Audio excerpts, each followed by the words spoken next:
Hello everyone, this is Rupesh Mishra and I welcome you all to your channel that is Math Fath। देखिए BSc third semester जो अभी examination हुआ था, I think 8 तारीख को हुआ था and it is being so let that I am giving it's answer की मैथमेटिकल मेथड्स की आंसर की मैं आपको डिलीवर कर रहा हूँ। थोड़ा सा लेट हो गया है, I am so sorry for that. और आपके सेमेस्टर्स के जो नए सेमेस्टर्स हैं, semester number 2, semester number 4, semester number 6, ये सब बहुत जल्द स्टार्ट होने वाले हैं। हालांकि स्टार्ट होने वाले थे 15 से ही सोचा था कि स्टार्ट कर दूं, लेकिन due to some important works 20 से ज़रूर स्टार्ट करूंगा। ठीक है। और एक चीज़ और ऐड कर रहा हूँ आपके चैनल पर। जी हाँ, आपका ही चैनल है। वैदिक मैथमेटिक्स के स्टार्टिंग से एंड तक के सारे कॉन्सेप्ट, सारे ट्रिक्स जिनको सीखने के बाद आप एक जादू करते हैं कैलकुलेशन का, that those tricks will be helpful you in any of the competitions like NDA, SSC, CGL, SSC के कई सारे एग्ज़ाम्स, NDA, CDS, जहाँ जहाँ आप यूज़ करते हैं। और even when you are dealing with mathematics, with calculation, you can use those tricks to cut out your time while you are calculating some of the multiplications, additions और and all that। ठीक है। तो वो आपको मिलेगा। वो उसकी videos तो आज ही से सोच रहा हूँ एक एक पोस्ट करूँ। बहुत शॉर्ट वीडियो होगी, वो शॉर्ट्स में होगा, 1-1 मिनट का, 60 सेकेंड या 15 सेकेंड, बहुत इतने में आपका कैलकुलेशन हो जाए बड़े से बड़ा। ठीक है। तो चलिए हम लोग उसको आप लोग देखेंगे। शेयर करिएगा अपने एल्डर्स पे, एल्डर्स के पास, जो भी छोटे हैं आपसे, यंगर्स हैं उनके पास, जो बड़े हैं उनके पास, सबके पास आपको वो सेंड करते रहना है, वो सबके काम आएगा। ठीक है। तो चलिए, ठीक है। मैथमेटिकल मेथड्स ये थर्ड सेमेस्टर का है, इसे हम लोग डिस्कस कर लेते हैं। ठीक है, चलिए देखते हैं। तो भाई ये आपका कोर्स कोड था मैथ 202। ठीक है। सेकेंड ईयर सेकेंड ईयर का सेकेंड जो थर्ड सेमेस्टर का था, ये क्वेश्चन पेपर नंबर 2 था। ठीक है। सेकेंड ईयर का सेकेंड पेपर। ठीक है। अच्छा, आइए तो देखिए, लेफ़्ट और राइट, लेफ़्ट में इंग्लिश और राइट में हिंदी दिया हुआ है। काफ़ी सारे मिसप्रिंट भी है बच्चों। ठीक है। लिखने में इन्होंने मिसप्रिंट किया हुआ है, लेकिन कोई बात नहीं, हम उसे सही करके करेंगे। ठीक है। The principal value of log of i power i. तो देखिए, प्रिंसिपल वैल्यू चाहिए, जनरल वैल्यू नहीं चाहिए। जनरल वैल्यू में बस क्या होता है, 2n पाई आई ऐड हो जाता है। लॉग आई पावर आई बाहर आ जाएगा, लॉग लग जाएगा, लॉग आई। लॉग आई का फॉर्मूला होता है, मैंने बताया हुआ था आपको जब मैं इसके 4 यूनिट्स के MCQs करा रहा था, तो log a plus I B का फॉर्मूला बताया था, 1/2। है ना। जैसे ये हो कि अब आई तो बाहर है, ठीक है, अच्छी बात है। आपको इसे सॉल्व करना है, तो फॉर्मूला क्या है, फॉर्मूला ये होता है वैसे, लॉग के अंदर अगर x प्लस आई वाई है, कॉम्प्लेक्स नंबर है, तो वो होता है 1/2 log of X square plus Y square plus I tan inverse Y upon X. ये सारे एंगल आपको निकालने आते हैं, ये निकालना आता है। अब जैसे सॉल्व करेंगे, इसकी वैल्यू निकल के आ जाएगी। ठीक है। वैसे इसकी वैल्यू क्या आएगी, वैल्यू आपकी e⁻⁻²। ये जिन्होंने भी सेंड किया है मुझे एग्जामिनेशन, इससे पिछला जो एग्जामिनेशन भी उन्होंने ही सेंड किया था, उनके उसमें भी काफ़ी अच्छे मार्क्स थे, 46-47 थे उनके आउट ऑफ 50। काफ़ी सारे क्वेश्चंस उन्होंने हम लोगों से हम लोगों से उनको बेनिफिट मिला था, और उनकी मेहनत तो होगी ही, तभी उन्होंने अच्छे से 50 क्वेश्चन में से 46 या 47 परफॉर्म किए। उसके लिए उन्हें बहुत सारा कॉन्ग्रेचुलेशंस। और इसमें भी उन्होंने काफ़ी अच्छा किया है, तो वो ये भी चेक करें और मुझे ज़रूर बताएं टेलीग्राम पे, चाहे कमेंट पे बताएं बच्चों। कमेंट आप लोग करें, जो ज़्यादा अच्छा रहता है। यूट्यूब पर कमेंट करें, ज़्यादा अच्छा रहता है। बाकी आपको किसी चीज़ की हेल्प की ज़रूरत हो जिसे आप डिस्क्राइब वैसे नहीं कर सकते कमेंट्स में, तो आप उसके लिए टेलीग्राम ज्वाइन कर लीजिए। नेक्स्ट सेमेस्टर्स हम लोग बहुत जल्द शुरू करेंगे और बहुत जल्द ख़त्म भी करेंगे। जिस भी सेमेस्टर में आप हैं, उसके बाद वाला सेमेस्टर हम लोग बहुत जल्दी शुरू करेंगे, 20 से ही, और बहुत जल्दी ख़त्म भी करेंगे। एग्जामिनेशन से पहले 1 महीने 1.5 महीने पहले कोशिश कराएगी कि ख़त्म हो जाए। अगला एग्जामिनेशन आपका वही जून के आसपास, जून जुलाई के आसपास होगा, तो कोशिश रहेगी उससे पहले ख़त्म कर दें। ठीक है। तो ठीक है, आप आंसर आपका ये है, आंसर ऑप्शन इज बी। ठीक है। नेक्स्ट देखिए, define the function this. Okay, r² से r में है, और ये कह रहा है फंक्शन एक दिया डबल वेरिएबल का। यही आपका मैथमेटिकल मेथड्स। अब देखिए, यहाँ पे देखिए, ये मिसप्रिंट है। देखिए, दोनों नॉट इक्वल, दोनों नॉट इक्वल कैसे हो सकता है, यहाँ पे जो है बच्चों वो इक्वल होगा। ठीक है। जब एक्स और वाई दोनों जीरो होंगे तो ये इसकी वैल्यू जीरो आ जाएगी। तो कह रहे हैं कि इसमें ये तो साइमल्टेनियस लिमिट, दो तरीके की लिमिट हम लोग उसमें पढ़ते थे। एक साइमल्टेनियस जिसमें एक साथ एक्स वाई अप्लाई होता था, जो इस तरीके से लिखा जाता था, limit X comma Y gives that something, मान लो ए और बी कोई भी लिमिट है, जीरो कॉमा जीरो होगा तो जीरो जीरो हो जाएगा। ये साइमल्टेनियस लिमिट होती थी। और एक रिपीटेड लिमिट्स होती थी जिसे इटरेटेड लिमिट भी बोलते हैं, इटरेटेड इटरेटेड, ठीक है। तो वो क्या होती थी, वो एक एक करके लगती थी, एक पहले वाई अप्लाई हो जाएगी फिर बाद में एक्स, या फिर पहले एक्स फिर वाई। ये इटरेटेड लिमिट्स के दो पार्ट होते थे। अच्छा ठीक है। तो यहाँ पे बोला क्या है, जरा चेक करना है अपने को बड़ा सिंपल तरीके से। कह रहा है कि आप पहले वाई को अप्लाई कीजिए, ठीक है। इसमें वाई अप्लाई कीजिए जरा, वाई को जीरो रखिए तो क्या बचेगा, x square minus zero square upon X square plus zero square. तो जीरो मतलब तो खत्म ही हो गया, ये तो कट के बन आ गया। तो ये बात तो सही कह रहा है, मतलब ये जो आ रही ये बात तो सही है, ठीक है।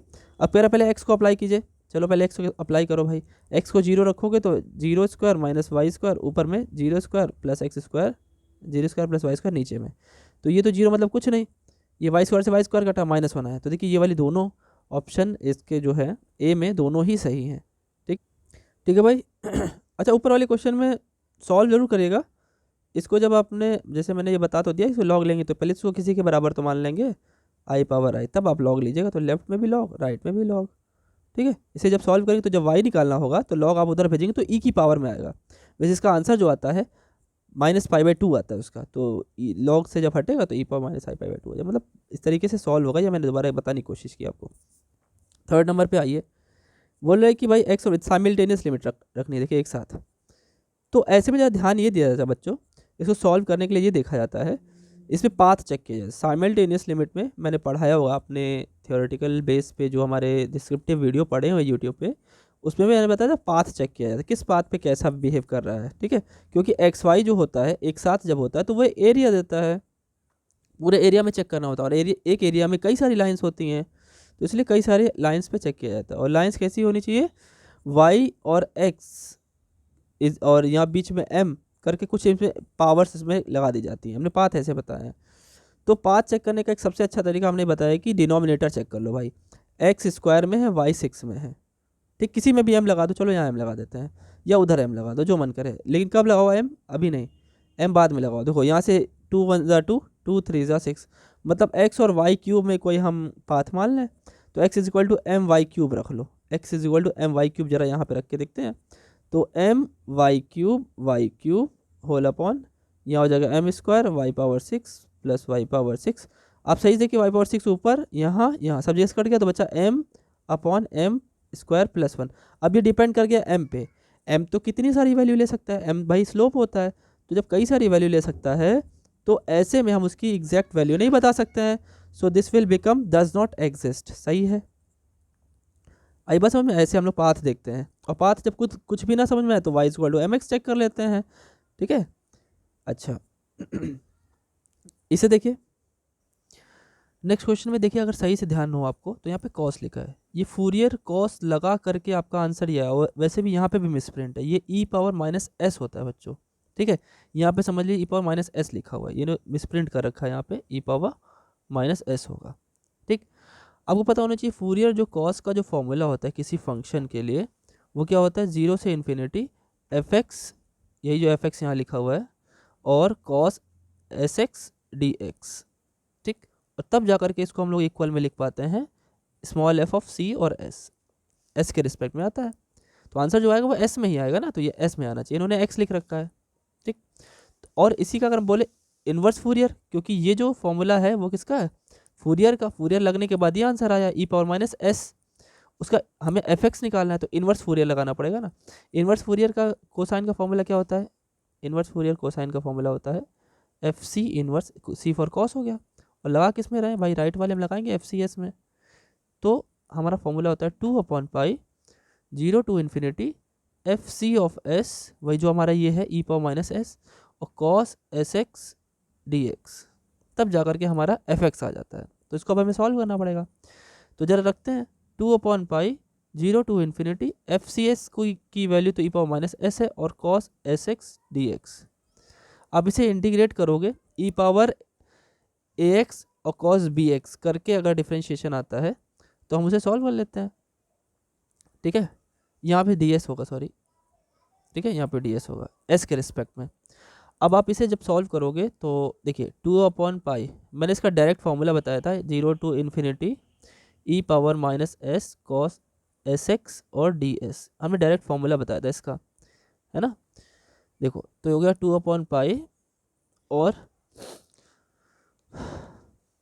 वैसे फॉर्मूला ये बताया था, मैं थोड़ा सा ऐसे लिखता हूँ literally, 0 to infinity E power minus A x cos B x D X, X के रिस्पेक्ट में करते थे तो a/a² प्लस बी स्क्वायर होता था।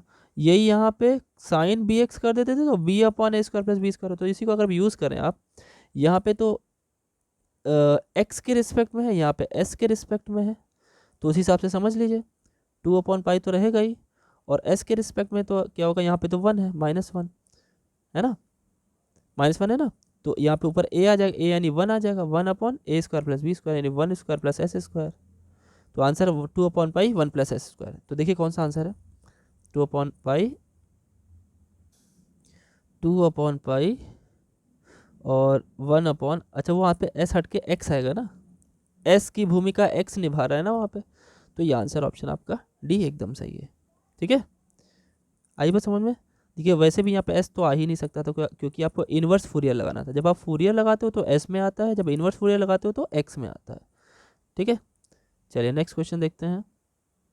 ये क्या है, वैसे ये दोनों क्वेश्चन जब भी मैंने बताए होंगे तो एक साथ लगातार बताए होंगे। ये क्वेश्चन आपकी बुक में रैंकिंग भी लाइन से ही है, ये लोग एक साथ ही दे दिया इन लोगों ने। चलिए कोई नहीं, ये क्वेश्चन भी कुछ उसी से रिलेट करता है। अगर आप इसको देखें 0 टू इन्फिनिटी, यहाँ पे कॉस लैम्डा एक्स, और ये देखें 1/1 प्लस लैम्डा स्क्वायर, तो ये भी कुछ वैसा ही लग रहा है डी लैम्डा। ये कैसे कब आया था, ई की पावर में जब लगा था फॉर्मूला, ठीक है, तब आया था ये।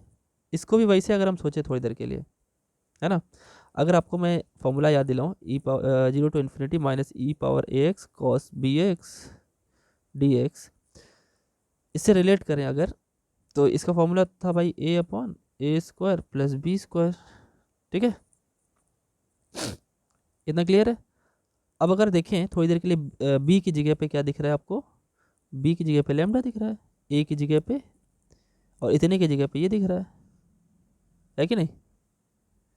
तो अगर हम रिलेट करें यहाँ पे, ये लाने की कोशिश करें, तो अगर यहाँ पे ए की जगह 1 कर दें, यहाँ पे भी 1 कर दें, बी की जगह लैम्डा कर दें, तो देखिए इतना पार्ट तो आ ही जाएगा। तो अगर इन्वर्स कोसाइन अगर आप लगाएं तो यहाँ से कुछ चीज़ें हटेंगी और हमारा आंसर क्या आ जाएगा। अगर हम इन्वर्स फूरियर सोचे थोड़ी देर के लिए, तो इसकी जगह पे ये आ गया है ना। तो यानी इसका जो इन्वर्स फूरियर का जो फंक्शन एफ एक्स आएगा वो क्या आएगा, ई पावर माइनस एक्स। लेकिन जब हम इन्वर्स फूरियर लगाते हैं बच्चों, तो 2/पाई तो ऐड होगा ही साथ ही साथ, और हमारा ये जो आया ई पावर माइनस एक्स। ठीक, तो कहाँ गया, सॉरी यहाँ π/2 आएगा। एक बार फिर से बता देता हूँ, देखिए अगर आप इन्वर्स फूरियर लगाते हैं किस में, एफ सी ऑफ लैम्डा में, क्योंकि लैम्डा में था, तो एफ एक्स देता है। लेकिन इसी का फॉर्मूला क्या हो जाता है, इसी का फॉर्मूला हो जाता है 2/पाई 0 to infinity F C of lambda और cos lambda x D x, क्योंकि सब लैम्डा में आ गया था। अब ये एफ एक्स जो भी है, ये एफ एक्स क्या आया हमारा, ई पावर माइनस एक्स आया। अब π/2 को इधर भेज दो, π/2 ई पावर माइनस एक्स, जल्दी जल्दी में लिख गया वो, और इसकी वैल्यू कितनी आ गई, फिर इतनी आ गई, ये यहाँ पे लिख लो। तो π/2 ई पावर माइनस एक्स, मतलब ई पावर माइनस एक्स तो आएगा ही, और π/2 वाला वो इधर रेसिप्रोकल करेंगे तो लेफ्ट में आ जाएगा ना। ठीक, क्लियर है बात। कोई दिक्कत हो तो आप कमेंट कर सकते हैं। ठीक, आंसर्स बहुत सोच समझ के बताए गए हैं और बनाए गए हैं। Fourier sine transform of this, इसका फूरियर साइन ट्रांसफॉर्म वही है साइन की तरह, e power minus x sine s x और डी एक्स। ठीक है, तो बिल्कुल वैसे कॉस की तरह ही है। ठीक, कॉस में ए अपॉन समथिंग होता है, इसमें बी अपॉन होता है, तो बी अपॉन देखो यानी s/s² प्लस 1, एकदम सही है। नेक्स्ट देखिए जरा, देखिए अगला क्वेश्चन कह रहा है फंक्शन 1 और 0 में ब्रेक हुआ है, मॉड एक्स की वैल्यू लेस देन ए है, लेस देन ए मतलब ए से -a से ए तक में, और ए से बड़ी है तो मतलब ये है, इसको क्या बोलते हैं, ग्रेटर देन ए और less than A, less than -a इसका मतलब होता है। ठीक, तो अलग अलग पे 1 और 0 वैल्यू दे रखी है, तो फूरियर ट्रांसफॉर्म निकालना है। तो फूरियर ट्रांसफॉर्म जो होता है वो -∞ से +∞ तक होता है, इसकी तो वैल्यू होती है। तो फूरियर ट्रांसफॉर्म जब भी लगाते हैं एफ ऑफ दिस फंक्शन निकाले अगर सिर्फ सिंपल फोरियर ट्रांसफॉर्म, तो उसका फॉर्मूला हो तो माइनस इन्फिनिटी से प्लस इन्फिनिटी, बताया हुआ मैंने, e power minus i s x f x और डी एक्स, ये होता है इसका फॉर्मूला। अब आप इसमें क्या करेंगे, माइनस इन्फिनिटी से पहले आप ए तक ब्रेक करेंगे इसे, माइनस ए तक, फिर माइनस ए से ए, फिर ए से इन्फिनिटी, जैसे हमने तोड़ा है 3 पार्ट में जोड़ेगा, क्योंकि माइनस ए पे लिमिट टूटी हुई है भाई, माइनस ए पे जाएगा, फिर माइनस ए से प्लस ए और फिर ए से इन्फिनिटी। इसको सॉल्व करेंगे, देखिए सॉल्व करने की तो सॉल्व तो आप कर ही लेंगे, एक जगह 1 एक जगह 0 रखते चले जाएंगे। तो देखिए केवल एक ही बचेगा माइनस ए से ए वाला जो था ई पावर माइनस एस एक्स, जिसमें माइनस ए से ए की बीच की वैल्यू जो है आपकी ये वाली वो 1 देगा, उसके अलावा सारे 0 हो जाएंगे, तो ये बचेगा ये डी एक्स। अब इसे इंटीग्रेट करेंगे आप, तो अगर ई पावर को ही तो करना है, ई power minus i s x upon minus i s और फिर माइनस ए से प्लस ए लगा दीजिएगा। ठीक, जैसे लगाएंगे तो क्या मिलेगा आपको, आपको मिलेगा, जो कि लिख देता हूँ एक बार, minus i s x upon minus i s minus a से प्लस ए। सॉल्व करेंगे, सब कुछ वैल्यू रखिए, एक बारी अपर लिमिट एक बारी लोअर लिमिट माइनस लगा करके, तो ई पावर माइनस आई तो प्लस में बन जाएगा, फिर minus e power minus i s A upon I S. इसमें एस को आप अलग कर लीजिए, 2 का मल्टीप्लाई और डिवाइड कर लीजिए, ठीक है। ठीक है, 2 का मल्टीप्लाई और 2 का डिवाइड और आई अलग, नहीं आई तो रहेगा, एस अलग कर लीजिए, ठीक है। साइन बनाने के लिए होता है ये e power minus i s a और अपॉन 2 आई, तो इसको आप साइन में लिख सकते हैं, साइन ऐसे, ठीक है। याद होगा आपको ट्रिग्नोमेट्री में पढ़ाया गया था इसी की मैथमेटिकल मेथड्स में, तो 2 अपॉन एस को ये साइन ऐसे लिख सकते हैं, तो आप ये आंसर मैच कर लीजिए, वैसे ये याद होता है, बड़ा फेमस आंसर है। नेक्स्ट देखिए, Taylor's theorem for a function of 2 variables, देखिए ये तो याद भी होना चाहिए, फॉर्मूले की तरह है, ये x प्लस एच और वाई प्लस के में होता है, पहला जो फंक्शन होता है उसमें एच के हट जाता है, मतलब एच और के की वैल्यू यहाँ पे 0 लेकर के पहला फंक्शन बनता है। फिर उसके बाद एक बारी पार्शियल डिफ्रेंशिएशन एफ पर और अपॉन में 1 फैक्टोरियल, 1 फैक्टोरियल की वैल्यू 1 ही होती है, और फिर 2 फैक्टोरियल, हाँ बिल्कुल सही है, ये ऑप्शन एकदम सही है, फॉर्मूला ही होता है ये पता होना चाहिए आपको। साइमल्टेनियस लिमिट इसकी लेनी है, साइमल्टेनियस में हमें क्या करना होता है, नीचे देखो एक्स स्क्वायर में है, वाई पावर 1 में है, तो आपको क्या करना है, इसको एक पाथ बना लेना, Y equal to M X square ले लो, तो X into M X square upon X square plus M X square, सब जगह से अगर आप कट करने की कोशिश करेंगे मैक्सिमम एक्स पावर 2 नीचे से कॉमन आएगा, वो ऊपर से कट जाएगा, लेकिन एक एक्स तो रह ही जाएगा, एक एक्स तो यहाँ पे रह ही जाएगा किसी भी तरीके से। आप और भी कोई पाथ अगर सोच पा रहे हैं तो ये हमेशा 0 ही आने वाला है, तो इसकी लिमिट जो आएगी वो कितनी आनी चाहिए, 0, चेक कर लीजिएगा, ठीक है। जिसका जो गलत है मुझे ज़रूर बताइएगा, और आपके पास अगर कोई आपका कैलकुलेशन है तो मुझे वो भी भेजिएगा कि आप पता चला सोच रहे हो कि आपका सही है, और हो सकता है आपका गलत हो, मैं ये नहीं कह रहा हूँ कि आप ही हमेशा गलत हो, मुझसे भी हो सकती है गलतियाँ, ठीक है, गलती मुझसे भी हो सकती है, लेकिन आप अपना सोल्यूशन जरूर भेजें आपको किसी पे डाउट हो तो। चलिए नेक्स्ट देखते हैं, ई पावर आई पाई, ये तो बहुत सिंपल सा है, इस ई पावर आई थीटा का फॉर्मूला क्या होता है, कॉस थीटा प्लस आई साइन थीटा, ये तो बहुत पहले सीखा गया था, आइलर इक्वेशन बोलते हैं इसको। यहाँ पे आई पाई रख दोगे, कॉस पाई प्लस आई साइन पाई में तो 0 हो जाएगा, कॉस पाई की वैल्यू -1, तो आंसर कितना आ गया, -1। उसके बाद देखिए कह रहे हैं कि रियल पार्ट चाहिए इसका, रियल पार्ट का ये तो फॉर्मूला है ना, रियल पार्ट तो इसका ये होता है, और इमेजनरी पार्ट क्या होता है, tan inverse y by x, तो ये आंसर ऑप्शन आपका सी वाला सही है। नेक्स्ट देखिए, Taylor's theorem for a function, ये वही दोबारा आ गया ये क्वेश्चन, अच्छा ये पेज ही रिपीट हो गया, सॉरी ये पेज रिपीट हो गया। नेक्स्ट देखिए, लॉग ऑफ -5 की वैल्यू पूछ रहा है बच्चों, तो -5 को क्या आप -5 प्लस आई इंटू 0 लिख सकते हो, लॉग का फॉर्मूला लगा दो, तो लॉग 5 प्लस, देखिए अच्छा वो तो ठीक है, लॉग 1/2, लॉग के अंदर X square plus Y square होगा, तो एक्स स्क्वायर यानी 2 5 स्क्वायर 25 हो गया, प्लस आई tan इनवर्स और वाई बाई एक्स, वाई है 0 और एक्स है हमारा -5, ठीक है। इसको सॉल्व करेंगे कि एंगल कितना आ रहा है, अब ये पहले ये किस क्वाड्रेंट में ये पड़ रहा है, पहले ये देख लो आप, ये तो 5 स्क्वायर हो जाएगा, 2 बाहर आ जाएगा, 2 से 2 कट जाएगा, तो log 5 तो मिलेगा ही। अब जरा इसे देखते हैं, वैसे अगर क्वाड्रेंट पहचाने तो x 0 कब होता है, और सॉरी y 0 और x नेगेटिव इधर आएगा इस लाइन पे, ठीक है, इस लाइन पे आएगा यहाँ कहीं 0, -5, तो इस पर एंगल कितना होता है पाई, ठीक है। पाई होता है ना, तो पाई आई कर देंगे, चलेगी बात। चेक करते हैं अब। देखिए तो आया कितना, log 5 तो आया, ठीक है। अच्छा एक बार और देखिए, और पाई आई आया ना। अच्छा यहाँ पे जनरल वैल्यू लिखा है, प्रिंसिपल वैल्यू लिखा होता तो ये आंसर सही था।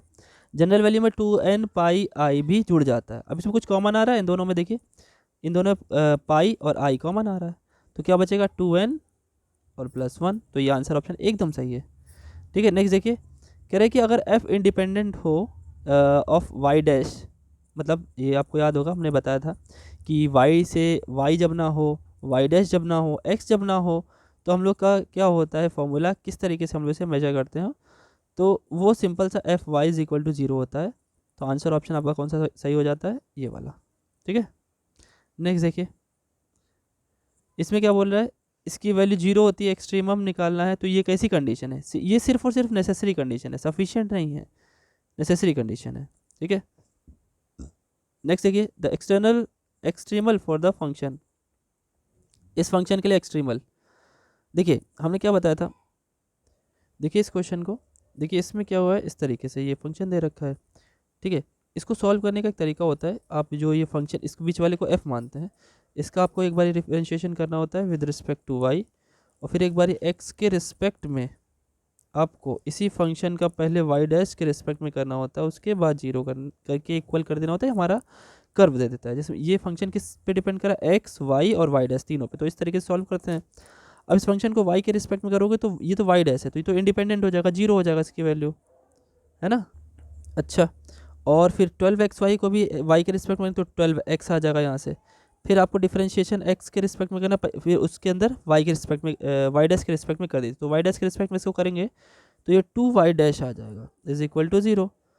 ठीक है, अब देखिए x तो इस पर डिपेंड करता है, तो 2 बाहर आया जब यहाँ से, 12x माइनस 2, y डैश का x के रिस्पेक्ट में करोगे तो y डबल डैश हो जाएगा। देखिए y के, जब y डैश का डिफरेंशिएशन y के रिस्पेक्ट में करते हैं तो तब तो वो कांस्टेंट होता है, लेकिन x पे तो दोनों ही डिपेंड करते हैं। ठीक, इतना तो क्लियर बात हो गई। आया कितना, 12x plus 2y double dash is equal to 0। अब देखो सॉल्व कर लो थोड़ा इधर उधर भेज करके, तो y double dash is equal to 6x हो गया। एक बार इंटीग्रेशन आप हटाएंगे तो देखिए सोच के थोड़ा सा, एक बार इंटीग्रेशन आपने हटाया तो डैश बचा, और यहाँ पे x² हो जाएगा। कांस्टेंट अभी नहीं लगा रहा हूँ, तो डायरेक्ट आंसर दे रहा हूँ, क्योंकि 0 पे 0 1 पे 1 है, वो आंसर आपका आ ही जाएगा। तो यहाँ y dash is equal to 3x² आ गया। अब फिर से इंटीग्रेट करेंगे तो y बचेगा, और 3x³ हो जाएगा, ये भी कट जाएगा, तो y is equal to x³। Answer आपका कौन सा ऑप्शन आया, x³। ठीक, नेक्स्ट देखिए, पाई किसका पीरियड होता है, देखिए पाई जो होता है वो साइन का भी पीरियड होता है और कॉस का भी पीरियड होता है, नहीं इन दोनों का 2 पाई होता है। पाई किसका होता है, पाई tan का होता है, और उसका उल्टा कॉट का होता है। अगर दोनों में आई लगा दोगे तो हाइपरबोलिक वाले का हो जाएगा। ठीक है, बताया मैंने ये चीज़। तो ये किसका है, tan का है। The Fourier sine series expansion for this, इसकी फूरियर साइन एक्सपेंशन क्या निकल के आएगी, इसमें मैंने कुछ सीरीज़ आपको लर्न करने को दी थी। ये वाली सीरीज़ का जो फंक्शन था वो π²/6 था। ठीक है, आगे देखते हैं क्वेश्चन नंबर 18। देखिए, the series of even function will contain only, even function भाई कॉस के टर्म होंगे कि साइन के, सिंपल सी बात है, कॉस के टर्म, कॉस क्या होता है, एक इवन फंक्शन होता है। फिर यहाँ पे देखिए इसकी वैल्यू मैंने करके बताई थी आपको, इसकी वैल्यू कितनी आती है 1, cos hyperbolic square minus sine hyperbolic square. हमने ये बताया था कि अगर सिंपल थीटा मिलोगे, cos square theta plus sine square theta, ये तो ट्रिग्नोमेट्री इसकी वैल्यू 1 होती है। लेकिन ये पे अगर हाइपरबोलिक लग जाता है, हाइपरबोलिक स्क्वायर थीटा हो जाता है, या कुछ भी हाइपरबोलिक का लग जाता है, तो यहाँ माइनस करते तब उसकी वैल्यू 1 आती है। ठीक है, सिंपल सा फॉर्मूला था, ये बताया गया है। ये क्वेश्चन में मिसप्रिंट है, देख लीजिए, बताया गया आपको। वैसे यहाँ पे होना चाहिए sine a plus I B, ठीक है, is equal to x plus I Y. अब इसका एक्सपेंशन कर दीजिए और कंपेयर कर लीजिए, आंसर 1 इसका आ रहा है, चेक कर लीजिएगा। ठीक है, नेक्स्ट देखिए ज़रा, ये भी सिंपल सा है। देखिए लॉग में m/n है, तो आप इसको ऐसे करोगे, log a plus I B, और log m minus log n हो जाएगा, a minus I B. Log का वही वाला formula, half x² plus y², तो x² प्लस y² वाला तो कट जाएगा, बचेगा tan वाला, तो प्लस i यहाँ से निकलेगा, tan इनवर्स b/a। ठीक, और यहाँ से भी निकलेगा, दोनों हो जाएंगे ऐड, दोनों ऐड हो जाएंगे तो यहाँ पर आंसर हो जाएगा। ठीक है, देखिए आगे, ये कौन सा है, लाप्लास, अगर एफ टी का एफ एस है, तो ई पावर ए टी जब मल्टीप्लिकेशन में आ जाता है, जब ये एक तरीके का ट्रांसलेशन होता है, जब मल्टीप्लाई होता है कोई फंक्शन किसी में, तो एस में सिर्फ एक ए सब्ट्रैक्ट हो जाता है, जो ई की पावर होती है उसी वही सब्ट्रैक्ट होता है, फॉर्मूला है ये।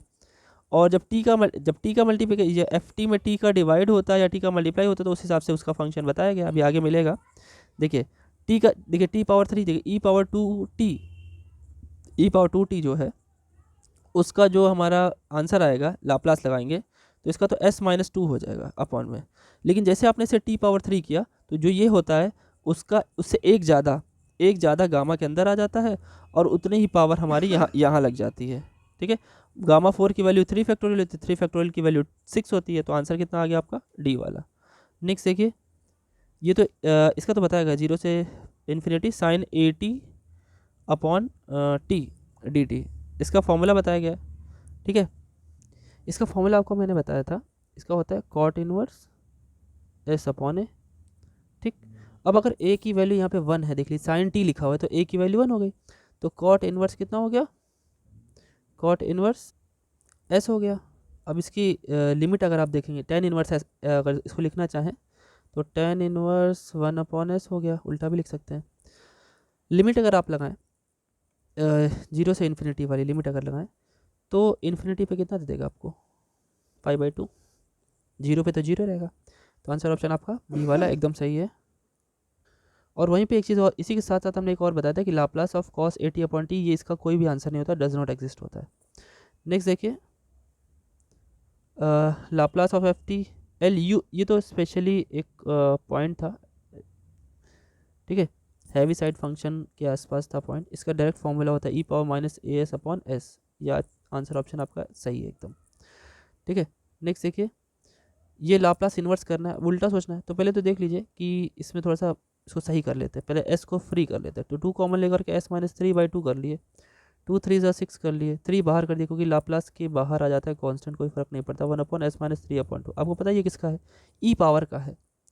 ई पावर में यही चीज़ अगर लिखी मिल गई आपको तो आंसर आ जाए ई पावर 3t/2, 3 ई पावर 3t/2, तो आंसर ऑप्शन सी देख लीजिए सही है।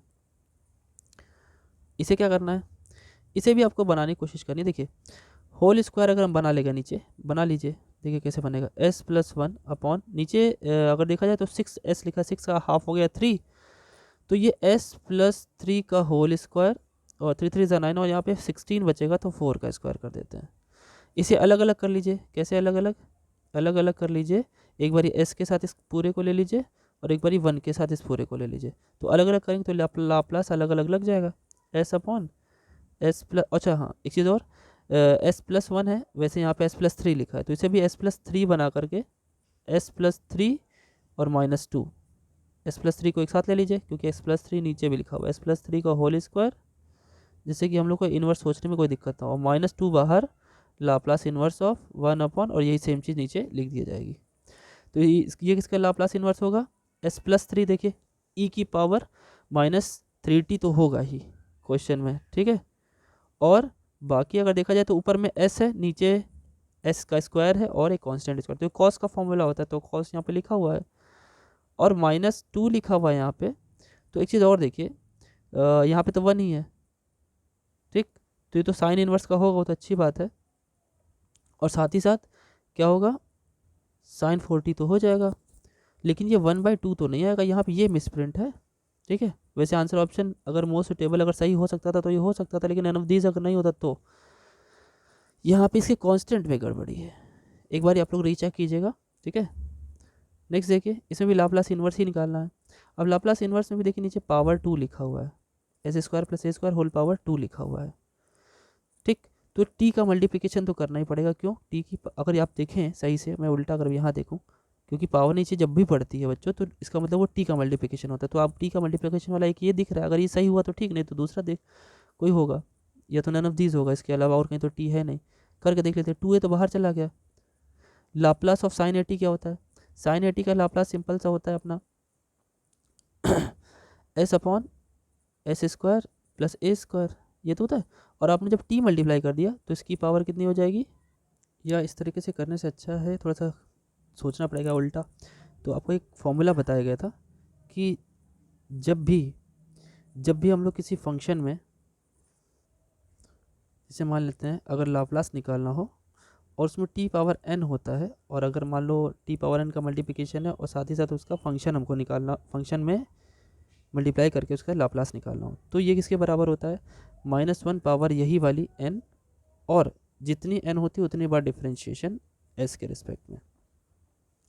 तो अब देखिए साइन 80 है, साइन 80 का अगर लाप्लास आप निकालने की कोशिश करें तो साइन 80 का जो लाप्लास निकलता है, इसका मान लीजिए लाप्लास निकालना है, लाप्लास ऑफ साइन 80, तो साइन 80 का लाप्लास क्या होगा भाई, क्या होता है ए अपॉन एस स्क्वायर प्लस ए स्क्वायर।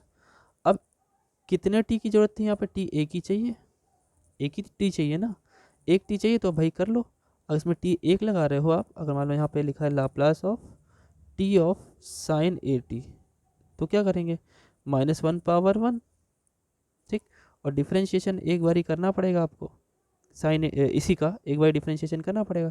तो डिफ्रेंशिएशन जब आप करेंगे तो मैं करके दिखाता हूँ आपको, एक माइनस तो आ ही गया, और अब डिफ्रेंशिएशन कर रहे हैं with respect to S of A upon S square plus A square, तो माइनस ए तो बाहर आ गया, और इसका डिफ्रेंशिएशन पावर में एक ज़्यादा हो जाएगा, एक्स स्क्वायर प्लस ए स्क्वायर होल पावर 2, और 2s हो जाएगा इतना, और जो बाहर में 1/2a चल रहा था, और एक ये माइनस इसका, तो माइनस माइनस प्लस ए से 2 से 2 कट, तो s upon S square plus ए स्क्वायर होल स्क्वायर। देखिए यानी ये किसका आंसर ऑप्शन कौन सा है, ये वाला।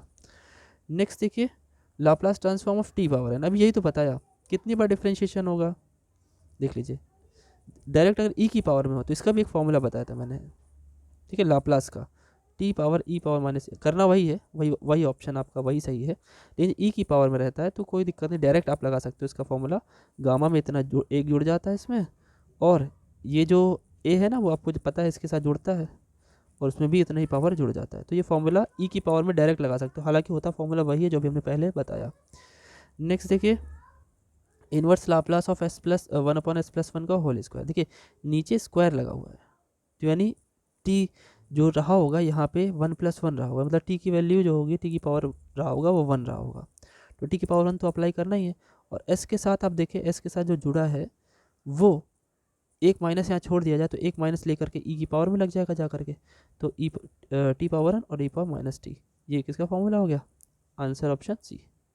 नेक्स्ट देखिए, ये तो मैंने बताया आपको, इसके सारे ऑप्शन बता दिए थे कि R T minus S square की वैल्यू लेस देन जब भी आती है तो नीदर नॉर हो जाता है, ना ही मैक्सिमा ना ही मिनिमा। उसके बाद इसके लिए तो बहुत ही ज़बरदस्त ट्रिक बताई थी मैंने, पुराने वीडियोज़ में थी, कि अगर जब भी आपको मिनिमा या मैक्सिमा बोले और एक्स की जगह वाई और वाई की जगह एक्स रखने पे कोई फ़र्क ना पड़े, तो उठा करके हम लोग सेम वैल्यू रख देते हैं जो यहाँ पे आपको दिखे, ए टाइप रख देते हैं, जैसे ए दिख रहा है सभी का तो ए रख दीजिए, बी दिखेगा बी रख दीजिए, सभी के ए अगर रखे तो देखिए एक्स इंटू वाई, ए इंटू ए क्यू 1/a प्लस 1/a, बहुत ही शानदार ट्रिक थी ये। तो ये हो गया ए स्क्वायर प्लस ये हो गया ए क्यूब, और ये हो गया 2/a, एक ऐसे ए कट तो 2a स्क्वायर प्लस ए स्क्वायर 3a स्क्वायर, इसका आंसर ऑप्शन ये। अब आपने बहुत बड़ा लगाएंगे कोई मतलब नहीं है, ये शॉर्ट तरीका आपका। उसके बाद देखिए R T minus S square is greater than 0, लेकिन आर की वैल्यू जब लेस देन आती है तो मैक्सिमा होता है, और यही आर की वैल्यू ग्रेटर देन होती तो मिनिमा होता। नेक्स्ट देखिए, ये फिर भी वैसे ही क्वेश्चन सेम आ गया, एक्स की जगह आप वाई रखेंगे, वाई की जगह एक्स रखेंगे, कोई फर्क नहीं पड़ा, तो रख दीजिए एक्स और वाई की जगह ए रख दीजिए, तो बनेगा a cube plus a cube minus 3a cube minus a cube बचा आंसर। देखिए इसमें क्या है, what the function this the value, ये इनमें से क्या आएगी, अब देखिए ये आप करिएगा, ठीक है, आर टी एस सब बताया मैंने बताया आर टी और एस सब बताया था। आर की वैल्यू क्या था, 2 बार differentiation with respect to x, t 2 बार differentiation with respect to y, s 2 बार डिफ्रेंशिएशन तो करना है लेकिन पहले वाई फिर एक्स के रिस्पेक्ट में, फिर चेक कर लीजिएगा कौन 0 पे क्या आ रहा है, ठीक है, आप बताएंगे, वैसे चेक कर लीजिएगा, आप बताइएगा मुझे, ये ऐसे करना है। ये जो स्टेटमेंट है, in the function of 3 variables the method use to find, जो मेथड यूज होता है वो लैग्रेंजेस अनडिटरमाइंड मल्टीप्लाइड होता है, तो लैग्रेंजेस का ही है, ठीक है। नेक्स्ट देखिए, यहाँ पे देखिए मॉड फंक्शन है, कॉन्टिन्यूस तो होता है लेकिन डिफरेंशिएबल नहीं होता है, ठीक है, ये तो बहुत ही सिंपल था, क्लास 12 का हो गया। Value of tan hyperbolic inverse Y, देखिए टेन हो साइन हो कॉस हो, सबका हाइपरबोलिक इनवर्स जो होता था उसमें माइनस आई बाहर आ जाता था, ठीक, टेन इनवर्स, और अंदर आई आ जाता, केवल कॉस इन वाला ही था जिसमें अंदर सिंपल वाई रह जाता, बाकी माइनस आई तो उसके पास भी रहता था। आंसर ऑप्शन आपका बी वाला एकदम सही है। आगे देखिए, देखिए इसमें तो बताया था बहुत अच्छी शॉर्ट ट्रिक कि इसका जो बाउंड्री वैल्यूज़ है वो चेक करनी होती है। मतलब ये क्या कहना चाहता है, 0x की वैल्यू रखोगे तो y की वैल्यू 0 आएगी, 0x की वैल्यू 1 रखोगे तो y की वैल्यू 1/4। तो ये कहाँ सेट हो रहा है देख लो, x की वैल्यू 0 रखोगे तो y की वैल्यू 0 आएगी, x की वैल्यू 1 रखोगे तो भी 0 आएगी। केवल आप देखिए तो x² अपॉन 4 ही एडजस्टेड हो रहा है। आप x की 0 रखोगे तो 0 आएगा, x की 1 रखोगे तो 1²/4, तो 1 आपका क्या आ जाएगा, 1/4 आ जाएगा। तो एडजस्टेड जो हो रहा है वो सिर्फ ये हो रहा है। ये आंसर ऑप्शन गलत है, प्लीज़ ध्यान दीजिएगा। नेक्स्ट देखिए, एरर फंक्शन है। एरर फंक्शन की वैल्यू जो होती है भैया 0 से इन्फिनिटी के केस में आपकी यहाँ पर ई की पावर वाला सीन नहीं है, तो यहाँ पे आंसर कितना आता है यहाँ पे, तो आंसर इसका ऑप्शन फर्स्ट वाला हो जाएगा। ठीक है, एक बार चेक कर लीजिएगा, वैसे मैंने चेक कर लिया है। नेक्स्ट देखिए, अच्छा वैसे आप लोग लाइक्स बहुत कम कर दिए हो, गलत बात है, लाइक्स तो देने चाहिए आपको ना। यहाँ पे देखिए, लाप्लास इनवर्स ऑफ 1/√s, देखिए √s है, s की पावर में कुछ हुआ है ना, तो इसका मतलब सिंपल सी बात है, ऊपर में जो पावर रही होगी वही नीचे आई होगी। अब ये कैसे आई होगी, एक जुड़ करके आई होगी। एक जुड़ करके कैसे आई होगी भैया, एक जुड़ने के बाद आधा मिले तो इसका मतलब -आधा + 1 रहा होगा, है ना, -आधा + 1 रहा होगा, तब तो ये होगा, यही चीज़ हुआ होगा। तो टी जो मल्टीप्लाई हुआ होगा वो क्या होगा, -आधा वाला, -आधा, तो यानी टी नीचे मिलेगा।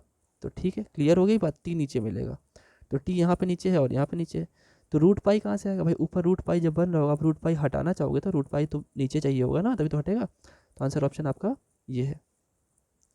नेक्स्ट देखिए, नेक्स्ट क्वेश्चन देखिए, ये तो बताया बताया सा क्वेश्चन आ गया, UT-1 वाला, ये इसका अपोजिट एक ऊपर क्वेश्चन था आपके एग्जामिनेशन में।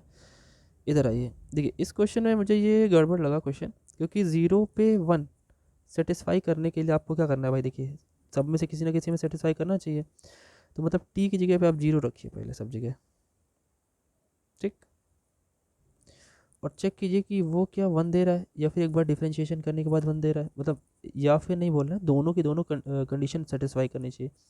तो आप रख के देखिएगा, हालांकि ये वाला चेक कीजिए, x की 0 रखिए वैल्यू और y की वैल्यू 1 रखिए, क्या देखिए सेटिस्फाई कर रहा है। तो चलिए रख के देख लेते हैं, पहले वाले में आपको चेक करना सिखा देते हैं आपको, y की जगह पे मैंने रखा यहाँ पे 1, अब यहाँ पे 0 रखोगे तो ये तो वैल्यू 1 हो जाएगी, मतलब यहाँ पे आएगा 7/3, यहाँ आएगा 3/4 और यहाँ आएगा 1/2। अब तीनों का एलसीएम ले लो, आया एक तरीके से 12 ले लो, और ये 21 हो गया, नहीं 28 हो जाएगा, 3 4 12, 4 7 28, 4 3 12, 3 3 9, और ये 2 6 12, 2 6 हो गया, 9 में से 6 गया, सॉरी 9 6 हो गया 15, 15 करिए ज़रा, इसमें तो आएगा 13/12 आएगा, ये तो कट के 1 हो नहीं रहा है, तो ये पहला ऑप्शन गलत है। तो ऐसे चेक कर लीजिएगा, मैंने वैसे चेक किया है और इसमें से कोई भी आंसर मुझे मैच नहीं कर रहा था, ये मुझे क्वेश्चन ही गड़बड़ लगा। चेक करिएगा, अगर आपको कोई लगे तो मुझे सोल्यूशन जरूर भेजिएगा, और ऐसे ही इसे करना है, इसे पूरा सॉल्व करने बैठेंगे ना हम लोग, और इन्होंने एक तरीके से मुझे लग रहा है डिफरेंशियल इक्वेशन का क्वेश्चन उठा के दे दिया लग रहा है, जो आपने सेकंड या थर्ड सेमेस्टर में पढ़ी थी। ये कैसा है, ऑड, ये तो इवन फंक्शन है, ठीक है, डिफाइंड ऑन दिस a0 की वैल्यू यहाँ पे 0 आती है, ठीक है। आइए आगे आ जाइए, आगे बढ़िए, ठीक। नेक्स्ट देखिए, 2-3 जगह इनकी गलतियाँ हमें मिली हैं, देखिए जैसे इस वाले क्वेश्चन में अगर आप देखें तो 0 पर 0, अब देखिए 0 पर 0 सेटिस्फाई करने के लिए आप, ठीक है देख लीजिए 0 पर तो 0 तीनों सेटिस्फाई करे, लेकिन जरा रखिए π/2 रखिए x के प्लेस पर और 1 आ जाए तो कहीं भी नहीं आएगा, ठीक है। ये ऑप्शन इसमें क्या है, ये मीनिंगलेस है, प्रॉब्लम ही मीनिंगलेस है, क्योंकि π/2 रखने पर आपको 1 मिल जाए तो ऐसे तो ये ट्रिग्नोमेट्रिक रेशियोज हो सकते हैं, या पाई में कोई वैल्यू बननी चाहिए हमको हमारी, जो कि नहीं बन रही, मीनिंगलेस है ये क्वेश्चन, ठीक है। नेक्स्ट देखिए, पीरियड ऑफ साइन एक्स दोबारा आ गया 2π, ठीक है, वो अच्छा वो tan पूछा था, कह रहे कि ऑड फंक्शन में क्या होगा, साइन होगा। नेक्स्ट देखिए 49 में, ये इसकी वैल्यू पूछ रहा है, ठीक है। देखिए इस टाइप के क्वेश्चन में सबसे पहले आप लाप्लास देख लीजिए, सबसे ट्रिग्नोमेट्री का पहले निकाल लीजिए, तो ट्रिग्नोमेट्री का 1/1 + s² हो गया, सबसे पहला काम तो ये कर लिया आपने। फिर इसमें ई की पावर को इन्वॉल्व करिए, या ई की पावर को लास्ट में इन्वॉल्व करिए, टी को इन्वॉल्व करिए। तो टी को इन्वॉल्व करेंगे तो टी की पावर 1 अगर करें आप थोड़ी देर के लिए, तो टी की पावर 1 आपको याद है, टी की पावर 1 जो होता है बच्चों, देखिए बताते हैं, तो यानी टी पावर 1 यानी एक बार डिफ्रेंशिएशन होगा, -1/1 d/ds ऑफ इसका डिफ्रेंशिएशन, इसी चीज़ का जब आप करेंगे तो क्या आएगा, माइनस माइनस तो प्लस हो जाएगा, 1/1 + s² की होल स्क्वायर हो जाएगी, और ऊपर क्या होगा 2s हो जाएगा, ठीक है। अब आपने क्या किया, ई पावर देखा, ई की पावर को 3 लिखा हुआ है, -3। अब क्या करें, उसे उठा के रख देते हैं। एस की यहाँ पे एक, ये क्या है, एक जगह 3 है तो 2 इंटू 3 यहाँ रख रहे हैं, 3/1 प्लस 3 स्क्वायर हो गया 9, 9 और होल स्क्वायर, ये हो गया 100, नीचे 100 होगा, 250, 350 हो गया, 350 आंसर देखिए। Yes, this answer is absolutely right. Next और लास्ट क्वेश्चन, जब भी किसी फंक्शन में t से डिवाइड करते हैं बच्चों, ठीक है, और उसका लाप्लास निकालते हैं तो क्या करते हैं, लिमिट लग जाती है s से इन्फिनिटी या p से इन्फिनिटी, जो मन करे लिख लो, s से इन्फिनिटी, और हमारा fs ये लाप्लास निकला हुआ और ds, तो आंसर ऑप्शन आपका बी वाला एकदम सही है। कोशिश रही है कि सारे आंसर आपको थोड़ा सा टाइमली प्रोवाइड करने की, हालांकि थोड़ा लेट हो गया। क्वेश्चन जो आपको लगे अजीब कि आपका आंसर नहीं मैच कर रहा और आपको उस पर श्योरिटी है, तो आप मुझे ज़रूर बताएं, कमेंट करें और टेलीग्राम ज्वाइन कर लें, जिससे कि आपको अपडेट्स मिलते रहें। बस ये आपका नेक्स्ट सेमेस्टर शुरू होने ही वाला है, मैं सोच रहा था कि आपका केमिस्ट्री का एग्ज़ाम या फिजिक्स का जिसका चल रहा है वो हो जाए, उसके बाद फ्री माइंड से आप पढ़ें, इसलिए मैंने थोड़ा सा डिले भी कर दिया। लेकिन नो डाउट आप शुरू होगा तो बहुत ही अच्छी तरीके से शुरू होगा। डिस्क्रिप्टिव ज़रूर पढ़िएगा, इस बार के एग्जामिनेशन को देखते हुए डिस्क्रिप्टिव वीडियो मैं डालूंगा, आप लोग उसे ज़रूर देखें, ठीक है। कॉन्सेप्चुअल बेसिस पे समझाऊंगा आपको, ठीक है। तो कोशिश करिएगा पूरी वीडियो देखिए। अभी तक आप लोगों ने जितना सपोर्ट, जितना प्यार दिया है, आपने शेयर किया है या जो भी किया है, उसके लिए I am highly thankful for that, ठीक है। तो मिलते हैं फिर हम लोग नेक्स्ट वीडियो में। थर्ड वाले जो 4th सेमेस्टर में जाएंगे, फर्स्ट वाले जो 2nd सेमेस्टर में जाएंगे, और जो 5th वाले जो 6th सेमेस्टर में जाएंगे, यानी लास्ट सेमेस्टर में जाएंगे, उन सब की क्लासेस आपकी 20 से स्टार्ट कर दूंगा मैं। और मैंने जैसा कि स्टार्टिंग में बोला था कि वैदिक मैथमेटिक्स का जो यूज़ है, वो वैदिक मैथमेटिक्स भी धीरे धीरे मैं अपलोड करूँगा शॉर्ट्स में, जिससे कि आपको सीखने में आसानी रहे। और आगे मैं उसे यूज़ करूँगा तो आपको बताऊँगा भी। जब मैं कैलकुलेट करता था तो मैं ये यूज़ करता था, तो वो कैसे करता था वो आपको पता चल जाएगा। चलिए मिलते हैं नेक्स्ट वीडियो में आपके अपने प्यारे से चैनल मैथ वेद पर। Thank you.